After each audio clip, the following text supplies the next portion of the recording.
ঘোলা করে যে জল খান, এটা একটা প্রাণী খায়, আপনারাও তো এরকম করে পানিটা খাচ্ছেন।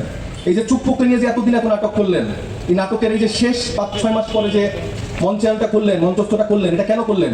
আমরা তো জুলাইয়ের পর থেকেই 5 তারিখের পর থেকে আমরা বলছি চুপ্পুর অপসারণ দরকার, কিন্তু আপনি নানা রকম সাংবিধানিক জটিলতা দেখিয়ে তাকে দীর্ঘদিন ধরে রাখালেন। আপনারা এই বিএনপি আপনারাই রাখিয়েছেন, রাখলেন তো রাখলেন, ঠিক আছে, রাখার পরে তাকে দিয়ে এরকম অনেক রকম কর্মকাণ্ড করিয়ে আপনারা যখন সরকার গঠন করলেন, সরকার গঠন করার পরও আপনারা তাকে অভিশংসন করলেন না, বরঞ্চ মহান সংসদে তাকে দিয়ে আপনারা ভাষণ দিলেন, দিয়েছে না? এই যে এখন আবার 6 মাস পর নাটক করে তাকে বাদ দিচ্ছে, কেন এই নাটকগুলো হচ্ছে? এই চুপ্পুর মুখের কথাবার্তা শুনছেন আপনারা? ইন্টিম সময়ে এত দুর্বল সরকার, তাকে কিন্তু তারা একটা হাউস অ্যারেস্টের মতো করে রাখতে পেরেছিল, কারণ সে আওয়ামী লীগের দোষর, হাসিনার দোষর।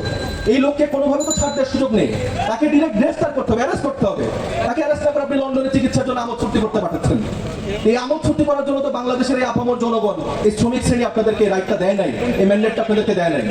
তো আপনারা চুপ্পুকে এখন সরাইছেন, ঠিক আছে, ওকে দ্রুত অ্যারেস্ট করতে হবে। যদি অ্যারেস্ট না করেন তাহলে আমি বুঝে নিব যে এই সালাউদ্দিন আহমেদ আপনি যিনি আছেন, আপনার সাথে এদের সংযোগ আছে, আপনি বিশেষ কোনো এজেন্ডা নিয়ে বাংলাদেশে এসেছেন, আপনি বিশেষ কোনো উদ্দেশ্য নিয়ে বাংলাদেশের মানুষের ভাগ্য পরিবর্তনের যে রূপরেখা, যে ম্যান্ডেট আপনাদের দেওয়া হয়েছিল, সেটা আপনার কাছে নেই, বরঞ্চ আপনি ভিন্ন দেশের ভিন্ন এজেন্ডা বাস্তবায়নের জন্য চুপ্পুর সাথে তাল মিলিয়ে আপনারা কাজ করছেন। আপনাদেরকে আবারও সতর্ক করবো, এই প্রতারণা থেকে বের হন। জনাব তারেক রহমান, আপনাকে উদ্দেশ্য করে বলছি, আপনি বাংলাদেশের গণমানুষের ম্যান্ডেটের যে রায়, সেটা বাস্তবায়ন করেন, আমাদের শ্রমিক শ্রেণীর যে রাইট, সেটা বাস্তবায়ন করেন।